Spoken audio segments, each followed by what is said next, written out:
Les élus nationaux ont eu droit à des explications sur l'évolution du processus de l'aménagement du territoire et les perspectives de capitalisation des recommandations des organisations de la société civile, des réflexions qui ont permis aux parlementaires d'avoir une idée exacte sur ce secteur de souveraineté nationale, un bel exercice qui profite également à l'amélioration des conditions de vie des communautés locales.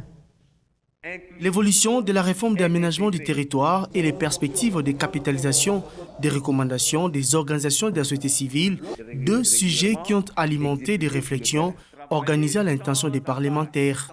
Initiées par les centres de technologies innovatrices et le développement durable, cette rencontre a permis aux élus nationaux de s'imprégner des défis des réformes en cours sur l'aménagement du territoire. Les différentes parties prenantes doivent se réunir, échanger et proposer des options à prendre pour que l'aménagement du territoire soit une réforme participative et qui répond un peu aux attentes au niveau national. La loi est là, on a eu à participer efficacement pour que la loi soit enrichie et les questions de droit sont intégrées, mais nous, on souhaite que les députés acceptent cette loi-là et qu'ils puissent y travailler pour que la loi se passe, de sorte que les pays soient dotés d'un outil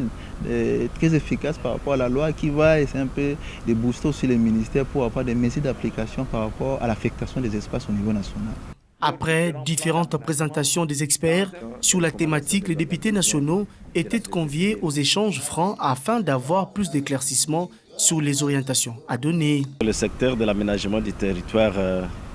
est méconnu par la grande partie de la population congolaise. Et c'est avec raison parce que ce secteur a été pendant longtemps l'appendice de beaucoup d'autres secteurs, notamment urbanisme, environnement, affaires foncières. Et pourtant, c'est un secteur très important. Cette rencontre se veut aussi stimuler la synergie des différentes parties prenantes dans ces processus de réforme de l'aménagement du territoire en RDC.